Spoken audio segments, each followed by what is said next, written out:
just look around. You got the mountains, you got the most beautiful city in the whole entire country. The university is absolutely, looks like it's out of a storybook. It's just beautiful. People are incredibly genuine and extremely nice.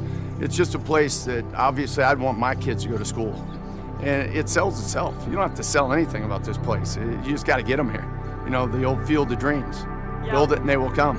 It's already built. This is the Talkin VAWLS podcast. My name is the Indy Kid. This is the day after Pittsburgh edition. Thank you guys for tuning in. Make sure you hit that like button. Make sure you hit subscribe. Be on the lookout for content coming throughout the week. Tuesday night, 8 p.m. live show. And we'll be live post-game next Saturday after Tennessee Tech. My understanding is it's a 12 p.m. game. For some reason, I'm not finding this. Maybe I'm not looking in the right place. But we will be live post-game next Saturday. Started that off with Mike Eckler talking about the field of dreams. I just kind of wanted to start it off to give him a shout-out. His unit yesterday, top-notch, special teams, hats off to them. The block punt, the field goals, I thought they're A+. So hats off to him. His unit was fantastic yesterday. Pittsburgh, Pitt, 41, Tennessee 34. And I have to admit, it's juggling between emotion and objectivity, or being objective, is hard to do after a game. And that was kind of my first post game when emotions are flying high yesterday. And I'm still not happy about the shotgun call. Shouldn't have been a call, though. As you guys have probably seen, there's pictures out there that prove Hendon Hooker was clearly above the line. I don't know why that was not reviewed, why that was not looked at. I understand Josh Heupel's. I know he mentioned that he had one timeout. He didn't want to burn it. I don't know that late. That timeout ended up being irrelevant. But can't really blame him because he shouldn't have had to have called a timeout because of the officials' incompetence. But let's get into the game. Still, after having a night to sleep on it, this is still a tough one. So I'll start my guiding question here. Does Josh Heupel learn from this? Does he use it to springboard and catapult this program? Or does he let this game define his tenure, begin to define his tenure here at the University of Tennessee? What does he do with this? Does he learn from the mistakes on it? A very undisciplined team. You need a half yard and you go out shotgun. Inexplicable call. That's not going to change my mind on it. And he was asked in the post game if they have plays where they go under center, and he emphatically stated yes, they do. I can understand if it's not a part of the playbook, and obviously they don't run under center, but in that case, you need a half yard. If you can't get it, I think you live with that. So be it. You tip your hat and go on. That half yard, though, that play was awful. That was an awful, and I thought he called some good plays. I thought he did a good job at that one. Where does Josh Heupel learn from this game moving forward? As bad as I'd say, as bad. Tennessee did some good things. They did some infuriating things as well. There's hope. There's promise. But things have to be cleaned up also. Let's start with the most obvious. Quarterback position. I said it yesterday, and I'll maintain it. I didn't think the quarterbacks were bad. But it should have been 21-0 in the first quarter. You've got to hit some of those deep passes because they had Pitt beat. Pitt was beat numerous times. And the one where Cedric Tillman's down the middle wide open. Inexcusable. And I made a comment yesterday, and I'm going to disagree with myself after thinking about it. I said, well, maybe it's a case of Milton, you just don't call the deep ball. And I got to thinking about that, and that really sounds silly because, no, if Joe Milton can't throw the deep ball, he doesn't need to play. So until that's fixed, I don't think I need to see Joe Milton in. And I do. I think Joe Milton has a lot of potential. I really do. He's got the arm on him. Sometimes he has to. I don't know. I'm not. There are times he threw some bullets yesterday where I didn't think he needed to, but he was 7 out of 12 for 50 yards. Could have been a whole lot more again, but until he can learn to hit that deep ball, and maybe he doesn't at this point. He's 4th-year player. Until I don't know that I need to see that much in, but I mean, I do think the offense ran fairly smooth when he was in. They were going at a very fast pace. But then once they started to stall, Pitt kind of found a rhythm and changed things. Quarterback play was the difference in the game. I would give Milton and Hooker a C. And the reason being, they made some plays with their legs. They were primarily accountable for the running game yesterday. The two of them together had 103 yards combined, where Jabari Small and Jalen Wright combined for just over 30 yards, 33 yards. That's not going to get it done. That's definitely not going to get it done when they get into SEC play. But just, the last thing I'll say about the quarterback spot is I hope to see all 3 quarterbacks this week against Tennessee Tech. I mean, if Milton can't hit a deep ball, I'm all right if we just see Hendon Hooker and Harrison Bailey this week. Quarterback thing's going to play out this year. It's going to play out a long way. They have a lot of questions at that position. And I think each guy, and we haven't seen Bailey since the orange and white game, I think I would be confident in saying he would be the more accurate of the passers. But I know he's not going to bring that threat with his legs. I think he could get some yards, but he's not going to have the mobility of Milton or Hooker. But I think we've got to see him at some point. And, each guy kind of brings something different. I hope that we see all 3 guys, and I hope all 3 of them get first-team opportunities this coming week. But I want to see Bailey first team, see what he can do as well. I don't know that we will. We'll see what Heupel says. I mean, but it wouldn't also surprise me if he didn't just go Milton if he's healthy. But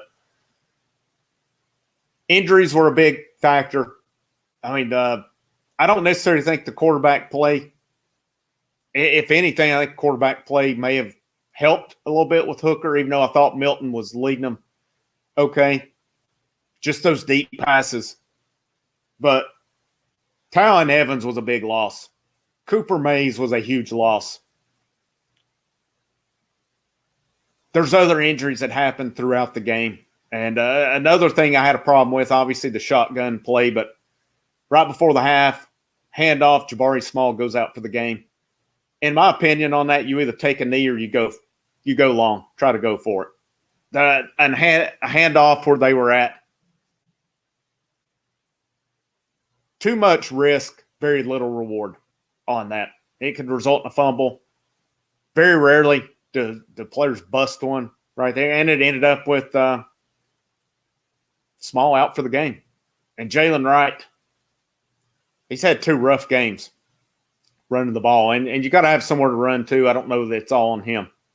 Offensive line did not play well. Injuries, though, that Cooper Mays injury is really messing with them. And hopefully, I don't even know that it's that important that he's back this week against Tennessee Tech. I'd like to see more guys against Tennessee Tech. But hopefully that line is healthy come Florida. And I'd at least like to see Tennessee go down and give Florida a game. And we'll see how this offense operates. It's fast-paced. It is exciting to watch. It can be infuriating at times with just the misses. The lack of discipline yesterday, that was a big change from the Bowling Green game because I thought they were pretty disciplined that week.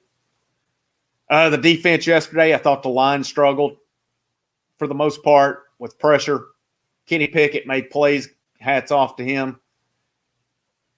Linebackers still struggle with coverage. There were a few plays made. I didn't think the linebackers were awful. I didn't think the defense was awful by any means. I didn't think the secondary was very good, even though I thought Warren Burrell made some nice plays.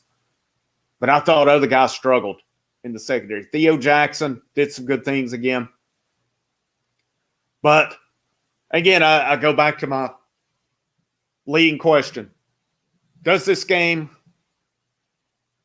Heupel learn from it?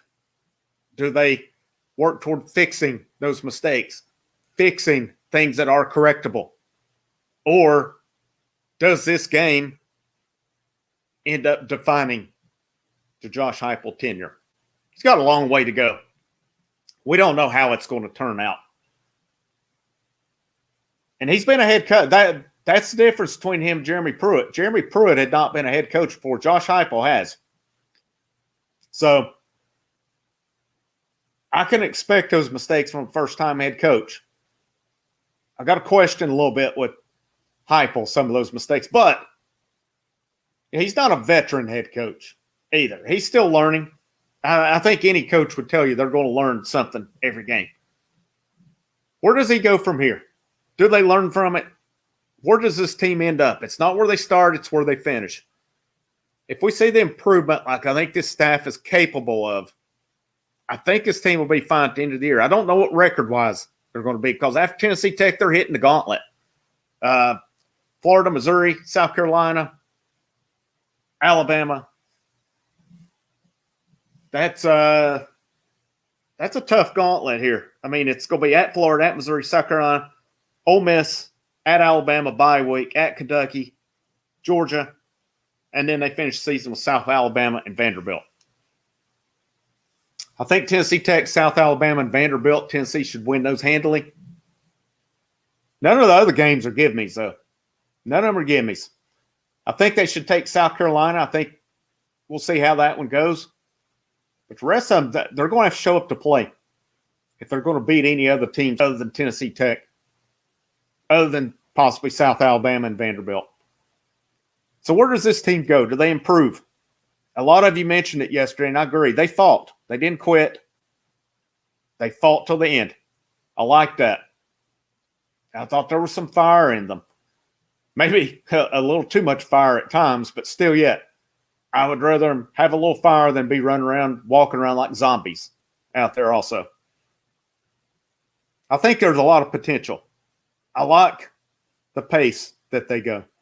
And I think Heupel has a lot of potential here. But I'm curious to see how he responds because I think he would probably even say there's some stuff he'd like to have back yesterday also.